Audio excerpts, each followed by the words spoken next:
प्यारे बच्चों नमस्कार। इस वीडियो में क्लास 10th का अनसोल्ड पेपर है। तो जो अनसोल्ड पेपर है वो अवतार का है। तो इसमें सेट नंबर पहले शुरुआत कर रहा हूँ, तो वीडियो को आप अंत तक देखते रहना है।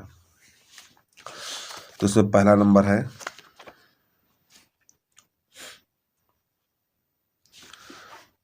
हर के 2 पे घात m और गुणा 5 पे घात n रूप के आधार पर ज्ञात कीजिए कि 1458/1250 का दशमलव प्रसार कितने स्थानों तक होगा। तो इस प्रकार के जो भी सवाल हैं, तो सबसे पहले क्या करेंगे, आप सवाल को लिख लेंगे और हर के अभाज्य गुणनखंड काटेंगे। जब हर के अभाज्य गुणनखंड काटेंगे आप, तो यानी 5 जो 1250 के गुणनखंड काटेंगे तो 5 से कटेगा 4 बार और गुणा 2। अब यहाँ पे ये पूछ रहा है का दशमलव प्रसार कितने स्थानों तक होगा, यानी कि दशमलव प्रसार कितने स्थानों तक होगा। तो यहाँ पे जिसकी घात जितनी घात बड़ी होगी वही आंसर होगा। ठीक है, तो जो इसका दशमलव प्रसार होगा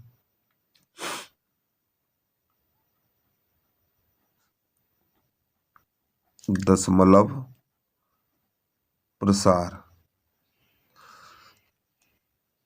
यहाँ पे घात कितनी 4 है, ये 4, तो आप लिखेंगे 4 स्थानों तक। यही इसका आंसर आ गया, अर्थात इसमें चौथा नंबर आपका सही हो गया है। अब इसका खा देखिए,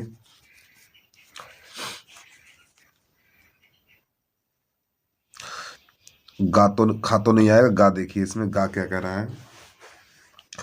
त्रिभुज ABC और त्रिभुज DEF दो ऐसे त्रिभुज हैं। तो यहाँ पे यानी दो त्रिभुज हैं और उनकी संगत भुजाएं समानुपात में हैं। जब संगत भुजाएं समानुपात में होती हैं बच्चे, तो त्रिभुज समरूप होते हैं। तो इनके क्षेत्रफलों का अनुपात कुछ नहीं करना है। त्रिभुज ABC पहले का गा का क्षेत्रफल बटा त्रिभुज DEF का क्षेत्रफल। तो यहाँ पे अनुपात दिया हुआ ना, ये संगत भुजाएं समानुपात में है, तो बस ये अनुपात दिया, इसी का वर्ग कर दें आप, 4/9 का होल वर्ग, तो हो जाएगा 16/81। ठीक, तो यानी 16:81 ये इसका आंसर हो जाएगा। उम्मीद है आपको ये चीज समझ में आ गई होगी। अब इसके बाद अगला देखिए, घाघड़ी। घाघड़ी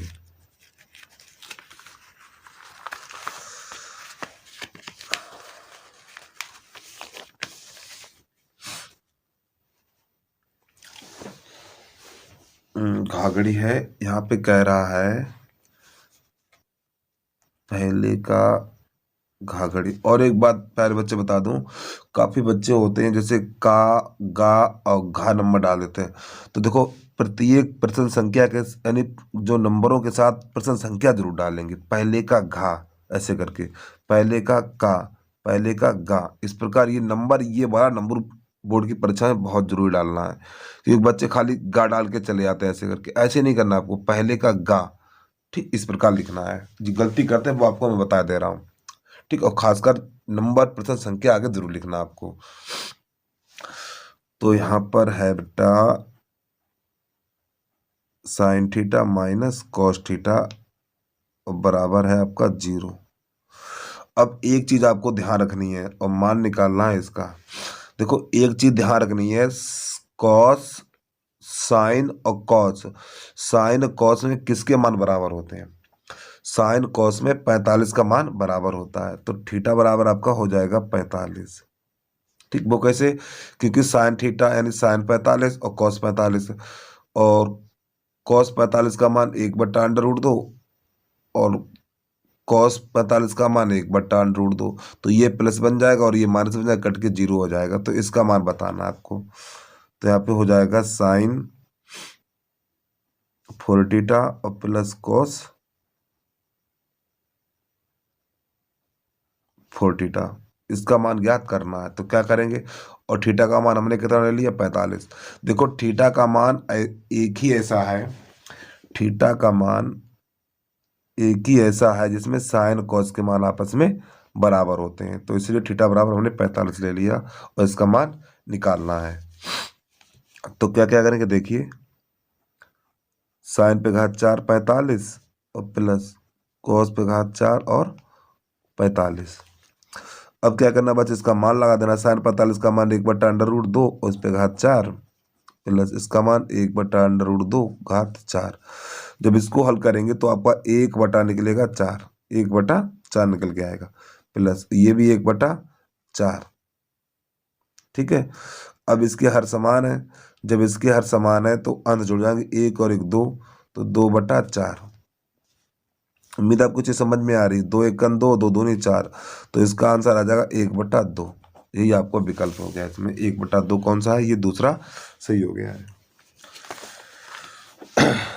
एक बार देख लो सवाल को, ये एक सर्वसंख्या से भी लग जाएगा, ठीक है, विदाउट सर्वसंख्या से भी लगेगा, दोनों से लग जाएगा।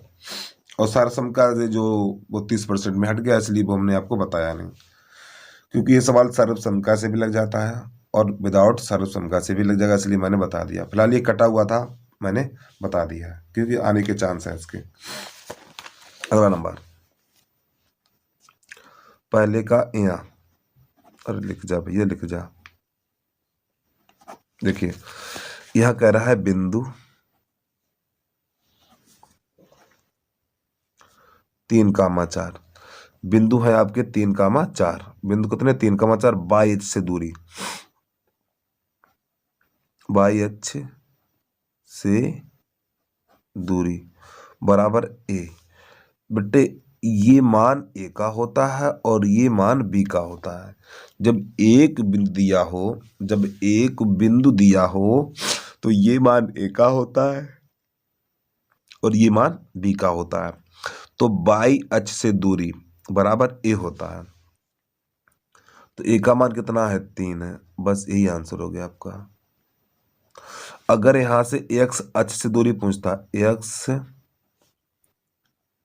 अक्ष से दूरी, अगर यहां पे पूछता एक्स अक्ष से दूरी, तो बराबर आपका हो जाता बी, और बी का मान लगा देते 4, तो ये आंसर हो जाता। ठीक है, तो बाई एच से दूरी एक्स बराबर ए, तो कितना हो गया, 3 हो गया आपका। उम्मीद है चीज आपको समझ में आ गई होगी भैया। अब इसके बाद अगला नंबर देखिए, दूसरे का है आपका का, के किस मान के लिए युगपत, ये 30% से प्रायिकता वाला सवाल है, कटा हुआ है। ठीक है, दूसरे का के किस मान के लिए युगपत समीकरण इतना 3x + y बराबर 1 तथा और ये समीकरण को हल नहीं है, तो इसमें के का मान आपको बताना है। तो क्या करना है, अब प्रश्न तो आप देख ही चुके हैं भैया, अब इसको थोड़ा लगा दें हम साइड पे, क्योंकि जगह कम है। ठीक, प्रश्न देख लें आप, अनसोल्ड को देखते रहें। तो प्यारे बच्चे देखो, नंबर मैं कह रहा हूं, नंबर हर बार डालेंगे। दूसरे का इस प्रकार प्रश्न को हल करेंगे, बच्चे गलती करते हैं ये। तो यहाँ पे समीकरण जो लिखा हुआ है वो 3x और प्लस y और बराबर 1, और दूसरा समीकरण है आपका 2k - 1 और x प्लस k - 1 y और बराबर है आपका 2k और प्लस 1। तो ये चीज है। ठीक है, अब यहाँ पे कह रहा कोई हल नहीं है, कोई हल नहीं है, कोई हल नहीं है, उसमें कंडीशन ये होती है a1/a2 इक्वल b1/b2 और नॉट इक्वल c1/c2, ये कंडीशन इसमें होती है। ठीक है, तो ये जो रेखाएं ये दोनों जो रेखाएं हैं वो समपाती हैं, आपने ये पढ़ा होगा। तो अब इस सवाल में हम क्या करेंगे वो देखना है। ठीक, ये समपाती रेखाएं आपकी हैं, सॉरी समांतर रेखाएं हैं, और कोई हल नहीं की कंडीशन ये होती है। ये आपको 3.1 में शायद या 2 में मिलेगा, तो अच्छी तरीके से देख लेना है आपको।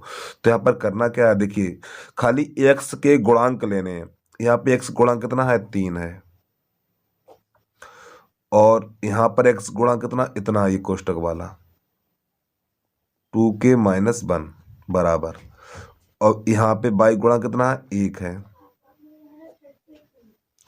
और यहाँ पर कितना है k-1। खाली गुणांक लेना है। यहाँ पे x गुणांक कितना है 3 है, x गुणांक 2k-1 है, और यहाँ पे x y का गुणांक 1 है तो 1 लिखा जाएगा, और यहाँ पे y का गुणांक ये है, यहाँ पे ये लिखा जाएगा, और इधर वाला नहीं लिखा जाएगा। अब करना क्या, इसका कैसे गुणा कर दो भैया, इसका गुणा इधर से कर दो या पहले इधर कर दो, तो आपका हो जाएगा ये 3k-3 बराबर इसका इसमें, तो आपका हो जाएगा 2k-1। और के वाले एक तरफ कर लें आप, तो यहाँ पर हो जाएगा ये 3k-2k बराबर -1, इसको उधर ले जाएंगे तो प्लस का 3 हो जाएगा। तो 3k में से 2 घटाएंगे तो आपका बचेगा बच्चा, यानी बेटा आपका बचेगा ये k। 3k में से 2 घटाएंगे तो क्या बचेगा, इधर हो जाएगा आपका 2। ठीक, तो यही आपका आंसर आ गया। उम्मीद है चीज आपको समझ में आ गई है। ठीक है, अब इसके बाद अगला प्रश्न देखिए। अब आप दूसरे का खा, नहीं बेटा अभी ये बचा हुआ है दूसरे का खा। हाँ, इसका चित्र बना लो जल्दी से आप। तो पहले बचे दूसरे का खा नंबर है। ठीक है, तो यहाँ पे सबसे पहले हमने चित्र बना लिया, और इसमें दिया हुआ है AO/OC बराबर BO/OD और बराबर 1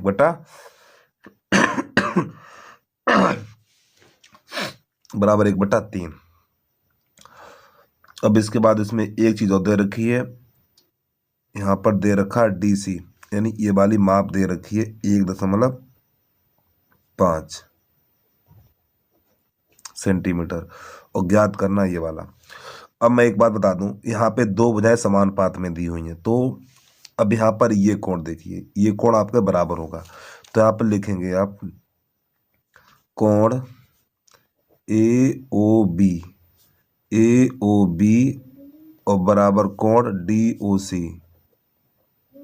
ठीक है, और ये कोण हो जाएंगे आपके शीर्षाभिमुख कोण। क्या होंगे, शीर्षाभिमुख कोण होंगे।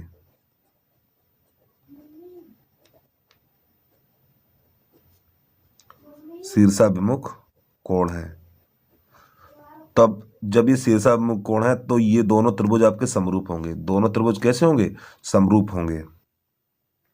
ठीक है, तो यहाँ पे लिखेंगे इसलिए त्रिभुज AOB और समरूप त्रिभुज DOC किसके आधार पे हैं बेटा, देखो दो तो भुजाएं समानुपात में हैं, ASA, यानी इसके आधार पर दोनों त्रिभुज कैसे हैं, समरूप है। साइड सॉरी थोड़ी गलती कर दी बेटा हमने, AS के आधार पे, यानी कि दो भुजाएं और एक कोण, इसके आधार पर दोनों त्रिभुज कैसे समरूप हैं।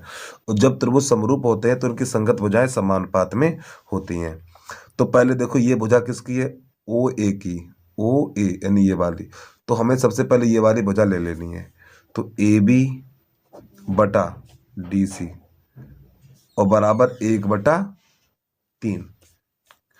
ठीक, क्योंकि ये इसकी भुजाएं सब जो भुजाएं संगत भुजाएं हैं वो 1/3 के अनुपात में है, तुमने 1/3 लिख दिया। अब यहाँ पे देखिए DC का मान कितना है, DC का मान है 1.5, तो यहाँ पे लिखेंगे आप AB/1.5 बराबर 1/3। अब इसे हल करेंगे तो 3 × 3, तो ये आपका हो जाएगा 0.5, और इसका गुणा इसमें कर देंगे तो AB बराबर हो जाएगा 0.5 सेंटीमीटर। यही इसका आंसर आ गया। उम्मीद आपको चीज समझ में आ गई होगी। इसके बाद अगला प्रश्न देखिए।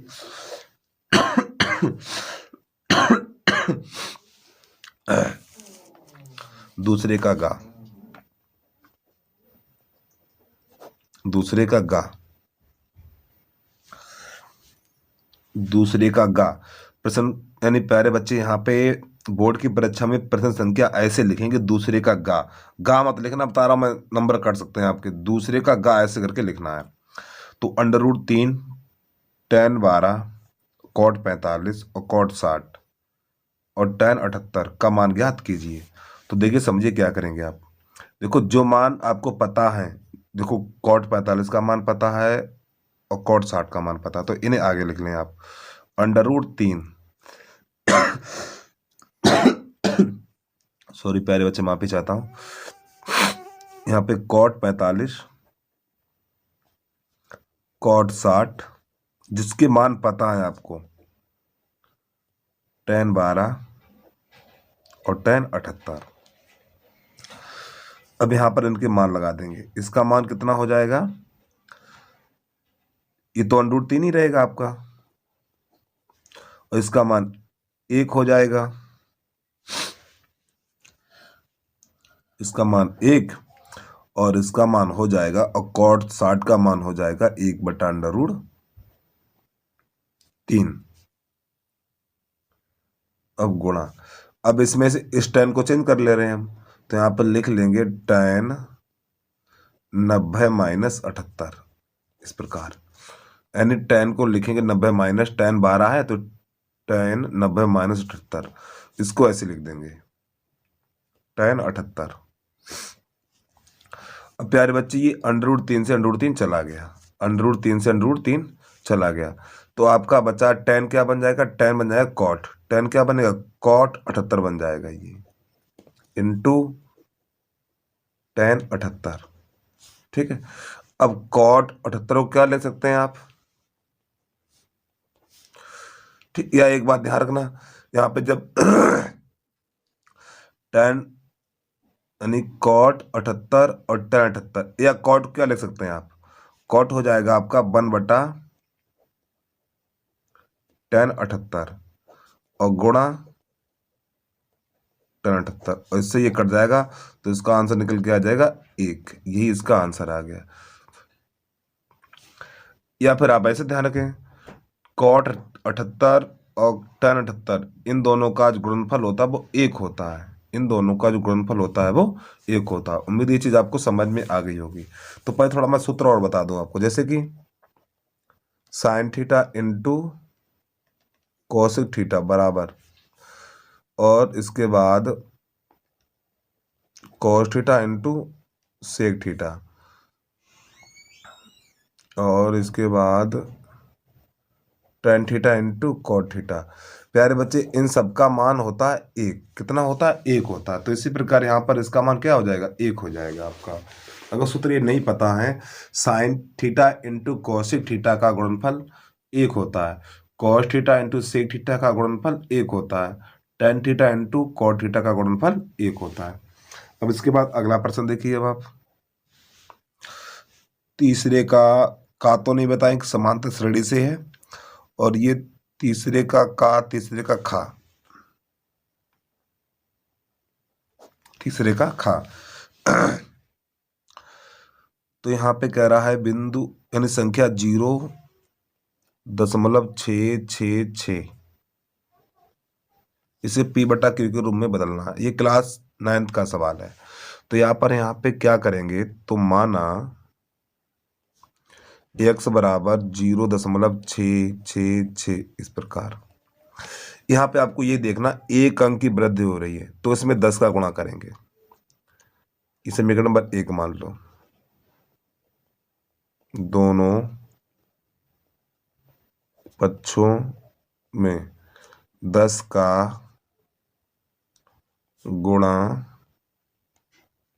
करने पर, अरे प्यारे बच्चे देखो 6 यानी एक अंक की वृद्धि हो रही ना, तो इसलिए 10 का गुणा करेंगे। अगर कहीं पे जैसे 35 2 अंक की वृद्धि होती तो यहाँ पे 100 का गुणा करते। ठीक है, तो दोनों पक्षों में 10 का गुणा करेंगे, तो यहाँ पे हो जाएगा 10x बराबर, जब इसमें 10 का गुणा करेंगे तो 10.1 अंक अंदर बढ़ जाएगा, तो 6.6 इस प्रकार ये नंबर 2 हो जाएगा। अब हम क्या करेंगे, ये वाला समीकरण नंबर 1 है वो इसके नीचे लगाएंगे आके, तो यहाँ पे लिखेंगे x और बराबर के नीचे बराबर का चिन्ह, और दशमलव के नीचे दशमलव लगाएंगे। इधर कितना है 6 और 6, इसके बराबर ही रखना है, इधर लिखना है 0, ये नंबर 1 लिख लो ऐसे करके। अब यहाँ पे इन दोनों को आपस में घटा दो, तो बेटा यहाँ पर माइनस का चिन्ह लगा जाएगा, किसका, माइनस का, और यहाँ पर ये माइनस का, तो यहाँ पर बचेगा ये 9x बराबर 6 में से 6 जाएगा 0, 6 में से 6 जाएगा 0, दशमलव यहाँ पर बचेगा ये 6। तो 9x बराबर हो जाएगा आपका 6, 0 नहीं लिखे जाते हैं, इसका लग जाएगा भाग, तो x बराबर 6/9 हो जाएगा। अब ये काट दो 2 से, 3 से काटो, 3 दूनी 6 और 3 तिरका 9, तो x बराबर आपका हो जाएगा 2/3। तो प्यारे बच्चे ये इसका आंसर आ गया है। अब इसके बाद प्रश्न नंबर आपका है तीसरे का गा। तीसरे का गा, एक वृत्त के व्यास ABC, एक वृत्त है आपका,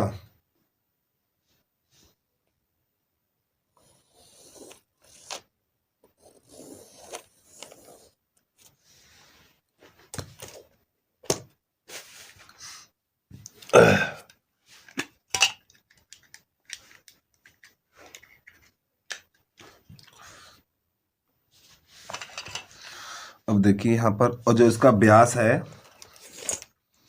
इसका व्यास खींच लूं मैं। बेटा व्यास क्या करता है, वृत्त को 2 बराबर भागों में बांट देता है, ठीक इस प्रकार ये। तो यहां पे कर ले हम A और यहां कर ले हम B, ठीक है। और ये इसका केंद्र बिंदु है, जहां पे प्रकार की हमने नोक रखी है वो हो जाता है O। अब यहां प्रश्न थोड़ा ध्यान से समझना। तो वृत्त के व्यास AB के सिरे, यानी इसके जो निर्देशांक हैं वो -2, -7 है,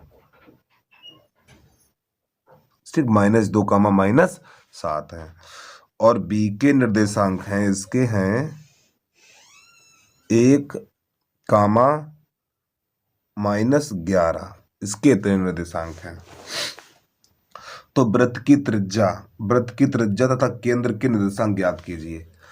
तो यानी कि यहाँ पर वृत्त की त्रिज्या ज्ञात करनी है, यानी ये दूरी बतानी है, और इसके निर्देशांक ज्ञात करने हैं। तो यहाँ पर क्या लिखेंगे, चित्र आपको समझ में आ गया होगा भाई। AB का मध्य बिंदु O के निर्देशांक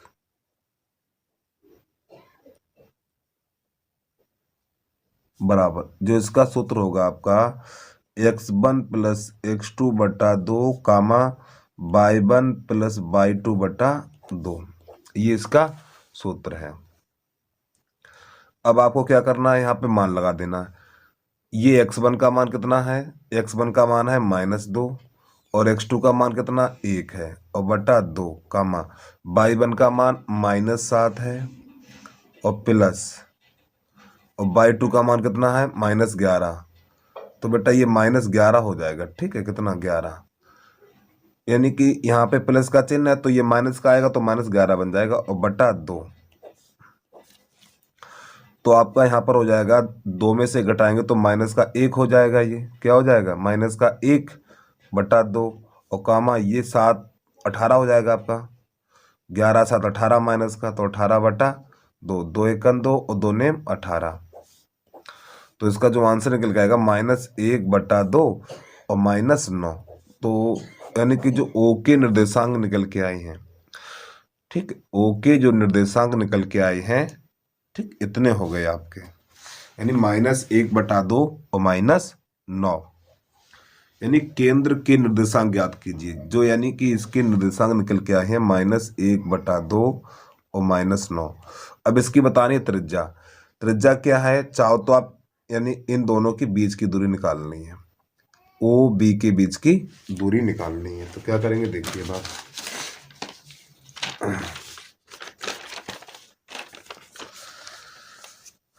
तो यहां पर लिखेंगे आप OB के बीच की दूरी बराबर, और इसका सूत्र होता है √x1 - x2 का होल वर्ग प्लस y1 - y2 का होल वर्ग, ये इसका सूत्र होता है। O के निर्देशांक है -1/2 और है -9, और B के हैं 1, -11। तो ये वाले मान यहां लगाओ बेटा, x1 का मान है -1/2 और x2 का मान है -1 और इसका होल वर्ग, प्लस है तो माइनस हो जाएगा, और बाई 1 का मान है -9 और बाई 2 का मान है -11, तो +11 हो जाएगा और इसका होल वर्ग। ठीक है, इसे हल कर दो तो इसके नीचे कर लेंगे 1 अंडर रूट, तो आपका हो जाएगा 2 एकन 2, तो -1 और -2 और बटा ये 2 का होल वर्ग प्लस ये आपका हो जाएगा 11 में से 9 कट जाएगा, 2 का होल वर्ग हो जाएगा अंडर रूट, तो आपका -3/2 का होल वर्ग। अब ये हो जाएगा प्लस का 4, तो आपका हो जाएगा 9/4 और +4 इतना। ठीक,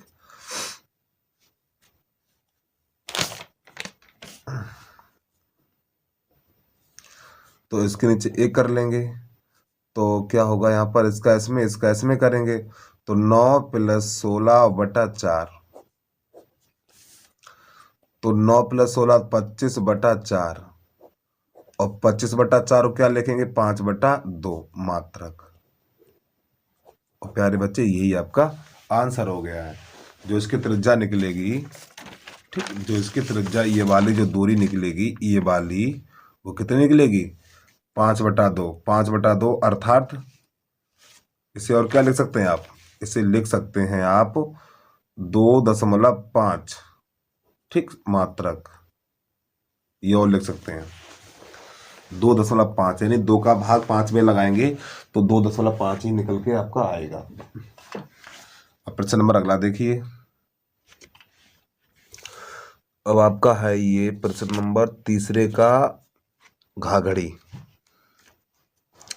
देखो प्रश्न संख्या आपको हर बार डालनी भैया, प्रश्न संख्या हर प्रश्न में लिखेंगे तीसरे का घाघड़ी। अब इसको देखना है, देखिए यहाँ पे प्रश्न जो कह रहा है 10 सेंटीमीटर त्रिज्या वाले, यानी आर का मान कितना हो गया, आर का मान हो गया आपका 10 सेंटीमीटर। 10 सेंटीमीटर त्रिज्या वाले वृत्त की जीवा वृत्त के केंद्र पर 90 अंश का कोण बनाती है, तो थीटा बराबर कितना हो जाएगा 90 अंश बनाती है। तो लघु वृत्तखंड का क्षेत्रफल ज्ञात कीजिए। ठीक, तो आप समझना, लघु वृत्तखंड का क्षेत्रफल, लघु वृत्तखंड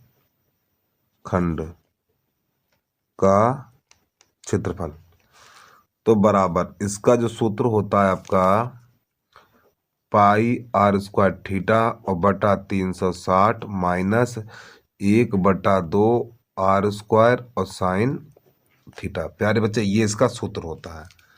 ठीक है, तो अब इसको हल करेंगे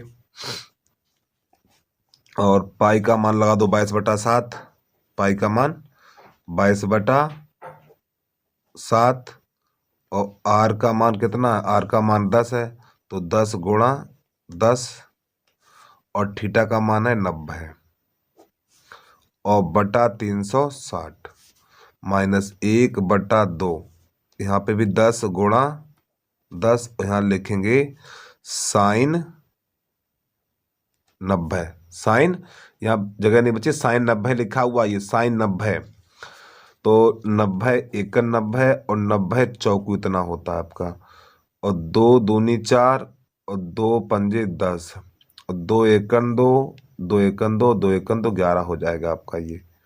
तो 11 पन्ना 55, 11 पन्ना 55 और एक ये 0 और बटा 7 माइनस 1/2,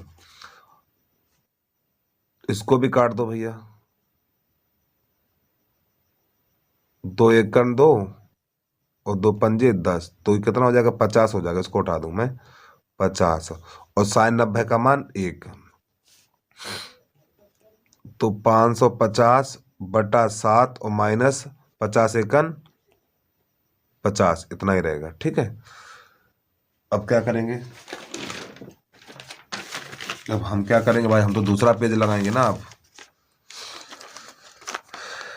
इतना हो गया, आगे देखिए।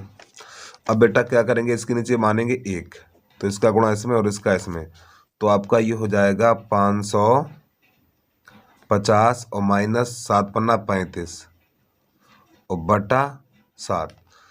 तो इसमें से जब आप घटाएंगे तो आपका आंसर निकल के आएगा 200/7 और शायद यही इसका आंसर है। मैं देख लूँ एक बार। ठीक है, आंसर नहीं इसका। जब इसमें इसका भाग लगाएंगे, इसका भाग इतना छोड़ो तब भी कोई दिक्कत नहीं है आपके पास। ठीक है, वर्ग सेंटीमीटर, लेकिन सवाल को आगे तक लेके जाओ। तो जब इसका भाग लगाएंगे आप तो बेटा हो जाएगा ये 7×2 = 14, 7×2 = 14, कितना बच जाएगा, 6 बच जाएगा यहाँ पर, तो 7 हो जाएगा और 7×8 = 56, यानी लगभग इतना आएगा 28.5 वर्ग सेंटीमीटर। ठीक, यही प्रश्न में दे रखा है। उम्मीद है आपको ये चीज़ आपको समझ में आ गई होगी भैया। ठीक है, एक बार फिर देख लें पूरा। अब इसके बाद प्रश्न नंबर निकल के आता है चौथे का। चौथे का देखिए अब आप।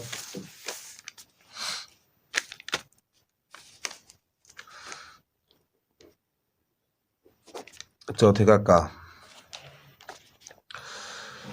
यूक्लिड एल्गोरिथम का प्रयोग करके 426 और 576, यानी कि बेटा जो संख्याएं हैं वो 426 है और 576 है, इनका मासा निकालना। तो क्या करेंगे वो देखिए अब आप।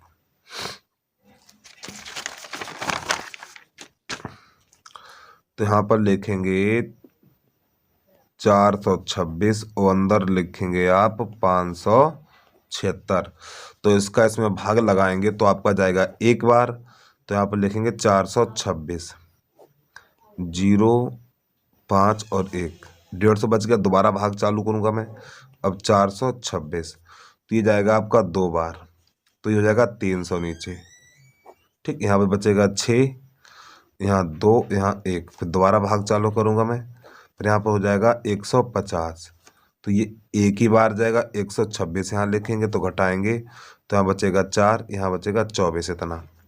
फिर दोबारा भाग चालू करूँगा तो यहाँ पर आपका हो जाएगा 126 लिखा जाएगा और ये जाएगा आपका 5 बार। ठीक है, 5 बार तो 120 हो जाएगा। तो यहाँ बचेगा आपका 6। अब 6 को बाहर लिखेंगे और यहाँ पर लिखेंगे 24। ठीक, और 6 चौक 24, 4 बार जाएगा ये, तो यहाँ पर कितना हो जाएगा 24, 0 आ गया। और ये समझ में आ गया होगा आपको। तो लिखना कैसे, वो लिखने का तरीका देखिए। जो अंदर संख्याएं हैं देखो, जैसे कि ये वाली संख्या है और ये संख्या है, ये संख्या, ये संख्या और ये संख्या, जो अंदर वाली संख्याएं हैं ये पहले लिखेंगे आप। तो यहाँ पर लिखेंगे 576, अब 426, 576, 426 और 150 और 126 और 24 बराबर। तो पहले बेटा इन दोनों गुणा करेंगे, 426 गुणा 1 और कितना बच गया था 150 प्लस 1, 150 जोड़ देंगे। ठीक है, अब इन दोनों गुणा करेंगे, 150 गुणा 2, 150 गुणा 2 और प्लस जब 150 का भाग लगाया था तो शेष पर बच गया था 126, 126। ठीक है, अब इन दोनों गुणा करेंगे, 126 गुणा 1, 126 गुणा 1। अब शेष पर कितना बच गया था यहाँ पे 24। अब 24 गुणा 5 में करेंगे, 24 गुणा 5 और प्लस शेष पर कितना बच गया 6। अब यहाँ पे क्या करेंगे, 6 का गुणा करेंगे 4 में, तो 6 गुणा 4। अब यहाँ शेष पर कितना बच गया 0। तो अब यहाँ लिख देंगे मासा बराबर। ठीक, मासा वही संख्या होती है जो सबसे लास्ट में काटती है, यानी जो अंतिम भाजक होता है। तो यानी 6 हो गया ना, 6 नहीं काटा तो यहाँ पे यही मासा हो गया, तो मासा बराबर 6। ठीक है, और उम्मीद है आपको प्रश्न बहुत अच्छे तरीके से समझ में आ गया होगा। ठीक, अब प्रश्न नंबर अगला देखिए। चौथे का घ नंबर खा। सिद्ध कीजिए cos 0 + sin 30 + sin 45 और इंटू sin 90 + cos 60 - cos 45 बराबर 7/4। तो कैसे हल करेंगे वो देखिए अब आप। तो प्यारे बच्चों प्रश्न हमने लिख लिया है। तो LHS, ठीक, सबसे पहले प्रश्न लिखेंगे, फिर इसके बाद LHS यानी कि लेफ्ट साइड लेंगे आप। इसमें क्या करना, मान कर रख लेना है। देखो cos 0 का मान 1 प्लस sin 30 का मान 1/2 प्लस और sin 45 का मान 1/√2, कोष्टक बंद कर दो। इसी प्रकार sin 90 का मान 1 प्लस और cos 60 का मान 1/2 और cos 45 का मान 1/√2। अब 2 1 2 और 1 3, 3/2 प्लस 1/√2, 2 1 2 और 3, 3/2 और माइनस 1/√2। अब यहाँ पे एक चीज समझ में आ रही होगी, बस प्यारे बच्चे, एक बार प्लस एक बार माइनस है, एक बार प्लस एक बार माइनस है, तो सूत्र ये बन जाता है a + b और a - b, तो बराबर ये हो जाता है आपका a² - b²। ठीक, तो यहाँ पर यही होने वाला है। तो 3/2 का होल वर्ग और -1/√2 का होल वर्ग।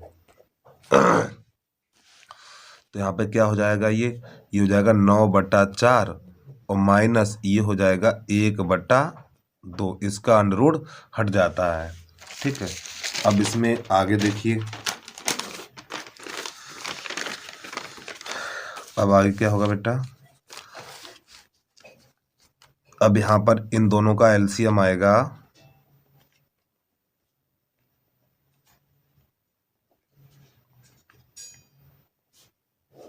इन दोनों का एलसीएम आएगा 4। अब 4 का भाग 4 में लगाएंगे तो एक बार जाएगा, फिर 1 का गुणा 9 में करेंगे तो 9 ही रहेगा, माइनस इस 2 का भाग 4 में लगाएंगे 2 बार जाएगा, और इस 2 का गुणा 1 में करेंगे तो 2 रहेगा। तो कितना हो जाएगा आपका, ये 7/4, और यही आपका आंसर आ गया। ठीक है, तो यहाँ पे लिख दो LHS बराबर RHS। एक बार सवाल को देख लें इसे पूरा। ठीक है, अब इसके बाद प्रश्न नंबर निकल के आता है चौथे का गा नंबर, चौथे का गा। इसको देखिए, हटा दूं मैं इसको, चौथे का गा। बेटा चौथे का गा जो कह रहा है, बहुत बढ़िया सवाल है। बिंदु 3, -3 तथा 9, 9 को मिलाने वाले रेखाखंड को समत्रिभाग करने वाले बिंदुओं के निर्देशांक ज्ञात कीजिए। ठीक, प्रश्न तो आपने देख लिया होगा, तो क्या करेंगे वो देखना है आपको। चौथे का है गा, चौथे का गा। तो सबसे पहले एक रेखाखंड खींच लेंगे ऐसे करके,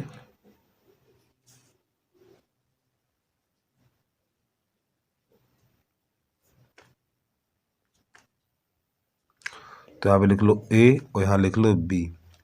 अब इसके समत्रिभाग यानी 3 भाग करने हैं, तो 1 और ये 2 ऐसे करके। ठीक, तो यहाँ पर इसके जो होगा, यहाँ पर ये मान लो आप P और ये मान लो Q। तो जो इसके निर्देशांक हैं वो है 3, -3 और इसके हैं 9, 9, तो देखो बेटा, यहाँ से लेके यहाँ तक की दूरी कितनी है, 1 है। यहाँ से लेके यहाँ तक की दूरी कितनी है, 1, और यहाँ से लेके यहाँ तक की दूरी कितनी है, 1। तो सबसे पहले हमें P के निर्देशांक निकालने हैं। किसके निकालने, P के। तो यहाँ पे क्या करेंगे, बिंदु 3, -3 तथा 9, 9 और अनुपात, अनुपात कितना, देखिए P है ना, तो इधर से P कितनी दूर है, 1 है, और इधर से P कितनी दूर है, 2 है। ठीक, अब ये मान होता है आपका x1 और ये होता y1 और ये होता x2 और ये होता y2। ठीक, और ये वाला मान होता है m1 और ये मान होता है m2। तो किसके निर्देशांक निकालने, P के निर्देशांक निकालने। तो यहाँ पे लिखेंगे P के निर्देशांक बराबर, सूत्र क्या होता है, m1 x2 प्लस m2 और x1 बटा m1 प्लस m2 कामा फिर m1/2 m2 और y1 बटा m1 प्लस m2, ये इसका सूत्र होता है। मान रखो भैया इसके, तो बेटा m1 का तो मान कितना 1 और x2 का मान कितना है 9 प्लस m2 का मान कितना है 2 और x1 का मान कितना है 3 और बटा, और यहाँ पर क्या होगा m1 प्लस m2 यानी 1 और प्लस 2 कामा m1 का मान 1 और y2 का मान 9 प्लस m2 का मान है, ये m2 है, m2 का मान है 2 और y1 का मान है -3 और बटा 1 प्लस 2। अब आपका यहाँ पर हो जाएगा ये 9 और प्लस 6 बटा 3 कामा 9 - 6 बटा 3। तो आपका यहाँ पर हो जाएगा ये 15 बटा 3, 15 बटा 3 और ये हो जाएगा आपका 3 बटा 3। 9 में से 3 घटाएंगे तो 3 एकन 3, 3 पंजे 15, 3 एकन 3, 3 एकन 3, तो आपका 5, 1 निकल के आ जाएगा। ठीक है, अब यानी कि जो आपका आंसर निकल के आया है यहाँ पर, जो बेटा पी के निर्देशांक निकल के आए हैं वो 5, 1 है। कितना है 5, 1। अब आगे क्या करेंगे वो देखना है। आगे हम क्या करेंगे, हम तो भाई नया पेज लगाएंगे। ठीक है, अब पेज रुको 1 मिनट निकाल लो पेज भाई। ठीक, तो जो पी के निर्देशांक निकल के आए हैं वो 5, 1 है। अब हमें क्यू के निर्देशांक चाहिए। किसके चाहिए, क्यू के।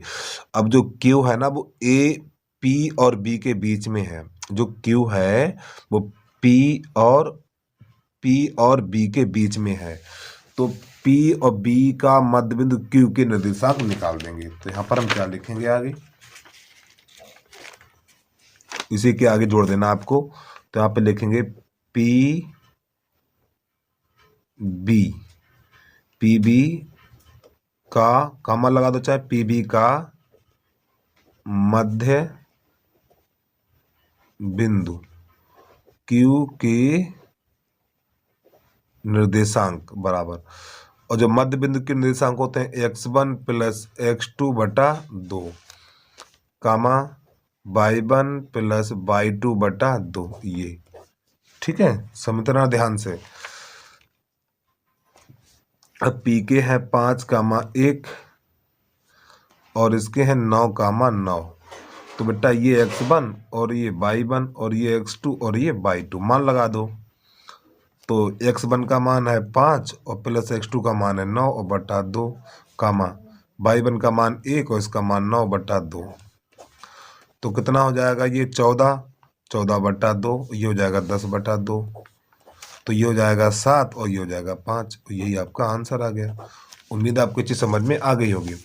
देखो पहला बिंदु तो ऐसे ही निकालेंगे, चाहे तो आप पहले इधर वाला निकाल लें। अगर इसका निकालेंगे पहले तो इधर से कितना, पहले इधर से कितना हो जाएगा 2 हो जाएगा, इधर से कितना हो जाएगा 1, तो 2:1 अनुपात बन जाएगा, तब भी आंसर निकल के आ जाएगा। तो पहले पी के निर्देशांक ज्ञात कर लिए, तो इस प्रकार करेंगे। अब जब क्यू के निर्देशांक ज्ञात करेंगे, वो क्यू है वो पी बी के बीच में है। ठीक, यानी पी बी के मध्य है, तो इसलिए मध्य बिंदु का सूत्र लगा दिया हमने। ठीक, जल्दी से देख लो, इसको देख लो, फिर इसके बाद इसको देखो आप।